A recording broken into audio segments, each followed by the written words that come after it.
હર હર મહાદેવ, જય ગિરનારી. આપણે YouTube channel પર આપ સૌનું ફરી એકવાર હાર્દિક સ્વાગત છે. મિત્રો, આપે આ શેર તો સાંભળ્યો જ હશે, ગુલામી કિસી કી ભી અચ્છી નહીં હોતી, ના ગેરો કી ના અપનો કી. પણ આ કોણે કીધું છે એ તમે કદાચ નહીં જાણતા હોય. ભારતના ઇતિહાસમાં સુવર્ણ અક્ષરે ઘણા નામો લખાયા છે, પણ બહાદુરી અને નિડરતાની વાતમાં તો આપણને રાણો જ યાદ આવે છે. ભારતના ઇતિહાસમાં દેશ, ધર્મ અને સંસ્કૃતિના રક્ષણ માટે પોતાના પ્રાણની આહુતિ આપનાર વીર ટેકીલા અને અર્ણમ એવા મહારાણા પ્રતાપના જીવનની જાણી અજાણી વાતો જોઈએ. દિલ્હીમાં મોગલ બાદશાહ અકબરનું રાજ્ય હતું ત્યારની આ વાત છે. ભારતનું રાજસ્થાન નામનું રાજ્ય અને તેમાં આવેલ મેવાડની મરુભૂમિ, અને આ ભૂમિ પર સિસોદિયા વંશનો સૂર્ય ઝળહળતો હતો. અને જ્યારે મહારાણા પ્રતાપની વાત કરવાની હોય ત્યારે એમ લાગે કે એમને તો ભારતના દરેક લોકો જાણે છે, એમના વિશે શું કહેવું.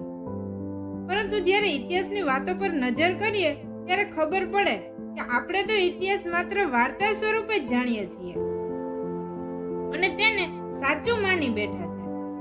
એ વાર્તાઓમાં ઘણી ભૂલો છે, ઘણી સત્ય ઘટનાઓ પણ છે. તો આજે હું તમને ઇતિહાસની જાણી અજાણી વાતોથી ઉજાગર કરું. મહારાણાને રાજાનું પદ વારસાગત નહીં પરંતુ લોકમત દ્વારા અપાયું હતું, અને આ એક અદ્વિતીય ઘટના હતી કે રાજાશાહીના જમાનામાં પણ લોકતંત્રનો વિજય થયો હતો. કોઈ રાજા કેટલા લોકપ્રિય હશે કે રાજ્યાભિષેકના સમયે જગમાલને ગાદી પરથી હટાવી અને રાજાની આજ્ઞાનું ઉલ્લંઘન કરી અને મહારાણાને રાજા બનાવવામાં આવ્યા હશે. સૂર્યવંશી કુળમાં ભગવાન રામ 64મી પેઢીમાં થઈ ગયા, એ જ પેઢીમાં 2 થી 10મીમાં આ મહારાણા પ્રતાપ થઈ ગયા. આ દરેક વાતો આપણે વિગતે જોઈએ, પરંતુ પહેલા તો હું તમને એ સદીમાં થોડા આગળ લઈ જાઉં. વાત છે ચિત્તોડની. 1532 થી 1535ના અરસામાં રાણા સાંગાના હાડી રાણી જોહર કરી લે છે અને દેવહુલિયામાં બાગસિંહના નેતૃત્વમાં કેસરિયા કરે છે. અને તે સમયે ગુજરાતનો બહાદુર શાહ ચિત્તોડ પર આક્રમણ કરે છે, પરંતુ હુમાયુના આક્રમણના ડરથી તે ગુજરાત પરત આવે છે. અને ત્યારબાદ પોર્ટુગલો તેમને સંધિના બહાને બોલાવીને દરિયામાં ડૂબાડી દે છે. અને આ પહેલા 1527માં ખાનવાનું યુદ્ધ થયું હતું, પરંતુ તેમાં રાણા સાંગાને નિષ્ફળતા મળી. હવે એમના એક વંશજ વનવીરને રાજા તરીકે થોડા સમય માટે શાસન સોંપી દેવામાં આવે અને પછી ઉદયસિંહને શાસન સોંપવાનું હોય. પરંતુ આ વનવીર રાજગાદી પર બેઠા બાદ વિક્રમાદિત્યને મારી નાખે છે અને ઉદયસિંહને પણ મારવા માંગતા હતા. પરંતુ ઉદયસિંહના દાયમાં માં પન્નાએ પોતાના દીકરા ચંદનનું બલિદાન આપી ને ઉદયસિંહની રક્ષા કરી.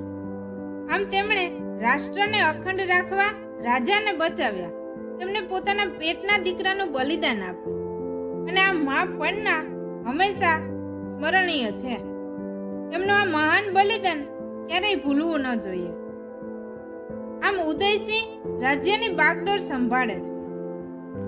તે સમયે રાજસ્થાનમાં બહુવિવાહ પ્રથા ખૂબ પ્રચલિત હતી, અને રાજા ઉદયસિંહને ધીરકમલ નામની ભટિયાણી રાણી તરફ વધારે લગાવ, અને આ રાણીના પુત્રનું નામ જગમાલ હતું. અને રાજા ઉદયસિંહ તેમને ઉત્તરાધિકારી તરીકે જાહેર કરવા માંગતા હતા. અને ઉદયસિંહના એક અન્ય રાણી જયવંતાબાઈ સોનગરાની કુખે કુંભલગઢના કિલ્લામાં 9 મે 1540માં મહારાણા પ્રતાપનો જન્મ થયો. અને આ પ્રતાપ સૌથી મોટા સંતાન હતા. નાનપણથી જ તેમને પહાડો પર ઘૂમવાનું, ઘોડા ખેલાવવાનું અને નદીમાં ઊંચેથી ભૂસકા મારવાનું અને જંગલી પ્રાણીઓનો શિકાર કરવાનું, પહેલવાનો સામે કુસ્તી કરવાનું, આ બધું ખૂબ પ્રિય, અને રમત ગમતમાં એનો ખૂબ રસ પડતો. બધા ભાઈઓમાં તેઓ શરીર અને બળમાં સૌથી પ્રતાપી હતા અને સૌને લાગતું કે પ્રતાપ મોટા થઈ અને મેવાડનું નામ રોશન કરશે. એમના બધા ભાઈઓમાં તેઓ જગમાલ અને શક્તિસિંહને સૌથી વધારે પ્રેમ કરતા, પરંતુ એ વખતે એમને ખબર ન હતી કે આ બંને ભાઈઓ આગળ જતા એમના જ માર્ગના કાંટા બનશે. અને મહારાણાના રાણીનું નામ અજબદે પવાર હતું. હવે અકબરે ઘણા ખરા રાજ્યોને જીતી લીધા હોય છે. એ સમયે મેવાડ, બુંદી અને સિરોહી હજુ પણ એમ જ અણનમ હતા અને ઉદયસિંહનું નિધન થાય છે અને તેઓ પોતાની માનીતી રાણીના પુત્રને રાજા ઘોષિત કરવા માંગતા હતા. અને એ સમયે પ્રથા એવી હતી કે રાજા બનવાના હોય એ પુત્રને પિતાના અંતિમ સંસ્કારમાં ભાગ લેવાની મનાઈ હતી. બીજા પુત્રો અંતિમ સંસ્કારમાં જઈ શકે અને આ બાજુ આ પુત્રને રાજતિલકની તૈયારીઓ થવા માંડે, જેથી રાજગાદી વધુ સમય માટે ખાલી ન રહે. અને આમ ઉદયસિંહના અંતિમ સંસ્કારમાં જગમાલ નથી જતા. ત્યારે આ સમયે અન્ય સરદારો વિરોધ ઉઠાવે છે કે એક બાજુ અકબરના આક્રમણો ચાલુ છે અને આ સમયે કોઈ મજબૂત શાસકની જરૂર છે, ત્યારે આવા કમજોરને રાજા કેમ બનાવીએ? આમ સ્મશાન ઘાટમાં મહારાણાના મોસાળના લોકો, અન્ય સામંતો, સરદારો અને કૃષ્ણદાસ ચુંડાવતની સંમતિથી મહારાણા પ્રતાપને રાજા ઘોષિત કરવાનું નક્કી થાય છે. ત્યારે તેમની રાજધાની ગોગુંદા હતી અને ત્યાં તેમને કૃષ્ણદાસ ચુંડાવતે રાજતિલક કર્યું. જેવી રીતે રામને નહીં પણ ભરતને રાજગાદી આપવાનો નિર્ણય થયો, ત્યારે અયોધ્યાની જનતા જેમ ભગવાન રામ સાથે વનમાં જવા તૈયાર થઈ હતી અને ભગવાને તેમને સમજાવી અને પરત મોકલી, ઠીક એવી જ રીતે આ સૂર્યવંશના રાજાની લોકપ્રિયતા પણ કંઈ ઓછી નહોતી. બીજી વાર કુંભલગઢમાં 28 ફેબ્રુઆરી 1572માં તેમનો રાજ્યાભિષેક સમારોહ યોજાયો હતો અને 1572 થી લઈ અને 1597 સુધી એમ 25 વર્ષ તેમણે શાસન કર્યું. તેમની એક પ્રતિજ્ઞા હોય છે કે ધર્મના રક્ષણ માટે યુદ્ધે ચડવાનું છે, મેવાડને સ્વતંત્ર કરવાનું છે અને જ્યાં સુધી હું મેવાડને સ્વતંત્ર નહીં કરું ત્યાં સુધી હું સોના ચાંદીના વાસણોમાં જમીશ નહીં, ભોંય પર પથારી કરીને સૂઈ જઈશ અને રાજમહેલમાં રહીશ નહીં.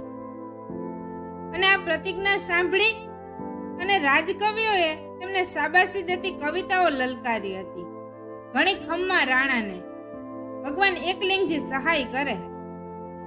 અને સિસોદિયા વંશના રાજાઓ ભગવાન એકલિંગજીની પૂજા કરતા હતા. ભગવાન એકલિંગજીનું મોટું મંદિર ઉદયપુર જતા રસ્તામાં હાલ પણ મોજૂદ છે. આ મહારાણા પ્રતાપે શાસન સંભાળ્યું અને તેમના ભાઈ જગમાલ અકબરના શરણે ગયા. અને જ્યારે શાસન સંભાળ્યું મહારાણાએ, એ સમયે અકબરની સેના ગુજરાત જીતી અને આગ્રા જઈ રહી હતી. તેમને મહારાણા અધવચ્ચે રોકી અને દંડ વસૂલે છે. આ વાતની જ્યારે અકબરને ખબર પડે છે ત્યારે તેને ખૂબ રંજ હોય છે કે આટલા બધા પ્રદેશ જીતાઈ ગયા તેમ છતાંય મેવાડ હજુ પણ સ્વતંત્ર રાજ્ય છે. તેમને લાગ્યું કે હવે પ્રતાપ રાજા બન્યા છે તો કદાચ મારી આધીનતા સ્વીકારી લેશે. અગાઉ તો ઘણી વખત આ કોશિશ નાકામયાબ રહી છે, પણ હવે હું જરૂર સફળ થઈશ. પણ આ રાણો કોઈને નમે ખરા? રાજ્યની સુરક્ષાની ખાતરી આપી ને તેમને સંધિ માટેના દૂતોને મોકલ્યા છે. આમ વારાફરતી 4 વ્યક્તિ અકબર તરફથી સંધિનો પ્રસ્તાવ લઈ અને મહારાણા પાસે આવ્યા છે. પ્રથમ 1572માં જલાલ ખાન આવ્યા, ત્યારબાદ રાજસ્થાનના રાજપૂત રાજા માનસિંહ અને એના પછી ભગવંતદાસજી આવેલા. અને આ બાદ 1573માં ટોડરમલ પણ મહારાણા પ્રતાપ પાસે સંધિનો પ્રસ્તાવ લઈને આવેલા. પણ આ દરેક પ્રસ્તાવને રાણાએ ઠુકરાવ્યા અને આ લોકોના અપમાનો પણ કર્યા છે. માનસિંહની સાથે રાણો જમવા નથી બેસતા અને તેમનું ખૂબ અપમાન કરે છે અને કદાચ આ કારણથી જ અકબર તેમને હલ્દી ઘાટીના યુદ્ધમાં સેનાપતિ બનાવે છે કે જેથી આ માનસિંહ પોતાનો ગુસ્સો આ યુદ્ધમાં ઠાલવી શકે. ઘણા લોકો કહે છે કે મહારાણા પ્રતાપ એકલા પડી ગયા હતા અને છતાં પણ એકલા હાથે લડત ચલાવી. પરંતુ મહારાણા પ્રતાપ તેમના રાજ્યોમાં હતા એના કરતાં અન્ય રાજ્યોમાં ખૂબ લોકપ્રિય હતા અને દરેક સ્વતંત્ર રાજ્યોને સાથે રાખીને લડતા હતા. લોકોએ એવું કહ્યું કે બધા પોતપોતાના સ્વાર્થ માટે લડતા, પરંતુ ખાનવાના યુદ્ધ બાદ હવે દરેક સ્વતંત્ર રાજ્યો જે હતા એ પોતપોતાનું રાજ્ય બચાવવા લડતા થઈ ગયા અને એમાં મહારાણા પ્રતાપનું સૌથી મોટું સંગઠન હતું.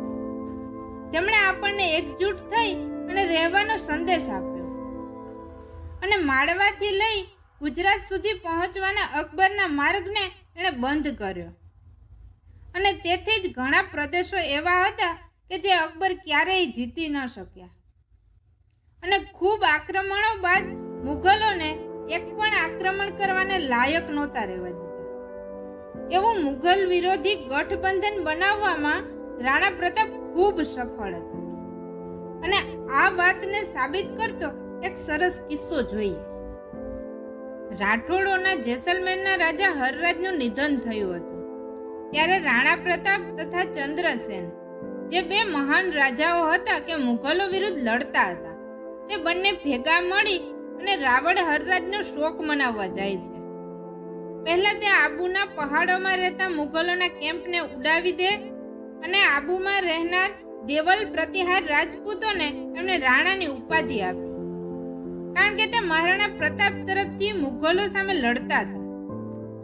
ત્યારબાદ રાણા પ્રતાપ અને ચંદ્રસેન નાગણા પહોંચે છે અને રાઠોડોની કુળદેવી નાગણેજી માતાની પૂજા કરે છે અને ત્યાંથી બંને હરરાજના રાજ્યમાં શોક પ્રગટ કરવા જાય છે. પછી ચંદ્રસેન ત્યાંથી મારવાડ તરફ પાછા ફરે છે અને મહારાણા પ્રતાપ સિંધ પર આક્રમણ કરી અને ત્યાં મુગલોના કેમ્પ હોય એમાંથી દંડ વસૂલી અને પાછા મેવાડ આવે છે. ભલે થોડા રાજ્યો મુગલોની સંધિમાં આવી ગયા હતા, પણ જેટલા રાજ્યો હતા એ બધામાં એક મુગલ વિરોધી ખૂબ મજબૂત ગઠબંધન હતું અને તેમાં આ મહારાણા ખૂબ સફળ હતા.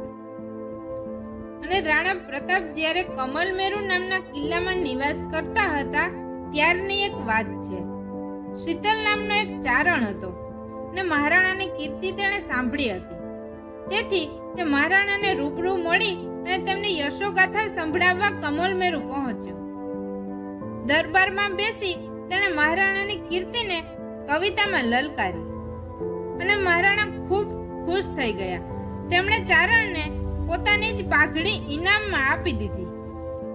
હવે આ ચારણ જ્યાં જાય ત્યાં આ પાઘડી પહેરીને જતા અને મહારાણાના વખાણ કરતા. અને ચારણ તો ભમતા ભલા એક રાજાના દરબારમાંથી બીજા રાજાને ત્યાં એ એમનો જીવનક્રમ. ફરતા ફરતા એ એક દિવસ આગ્રા પહોંચ્યા અને ત્યારે ત્યાં બાદશાહ અકબર બિરાજતા હતા. ચારણ અકબરના દરબારમાં પ્રવેશ્યા કે તેણે પાઘડી હાથમાં લીધી ને પછી રાજાને પ્રણામ કર્યા. આ જોઈ અને દરબારીઓ નવાઈ પામ્યા. એક દરબારીએ આનું કારણ પૂછ્યું, ચારણ આમ કેમ? ત્યારે તેમણે તરત જ નિડરતાથી જવાબ આપ્યો કે શહેનશાહ, આ કોઈ જેવા તેવાની પાઘડી નથી. આ તો સિસોદિયા વંશના સૂર્ય સમાન તેજસ્વી મહારાણા પ્રતાપની પાઘડી છે અને જે મને ભેટ આપી છે એ ક્યાંય ન નમે, કારણ કે આ પાઘડી શૂરવીરતાનું પ્રતીક છે. જો મહારાણાનું મસ્તક આપને નમે તો જ આ પાઘડી આપને નમે. આપને મારું મસ્તક જરૂર નમશે, પણ આ પાઘડી નહીં. અને આ સાંભળી બધા દરબારીઓને થયું કે હમણાં જ અકબર આ ચારણને સજા ફરમાવશે. પરંતુ અકબરે પણ ચારણની આ વાતને સાચી ઠેરવી અને તેમણે પણ વીર પ્રતાપના ટેક અને શૌર્યના વખાણ કરેલા. હવે પછી આગળની માહિતી આપણે પાર્ટ 2 માં જોઈશું. ત્યાં સુધી બન્યા રહો અમારી યુટ્યુબ ચેનલ વાતો વિરલ વિભૂતિઓની પર. જય હિન્દ.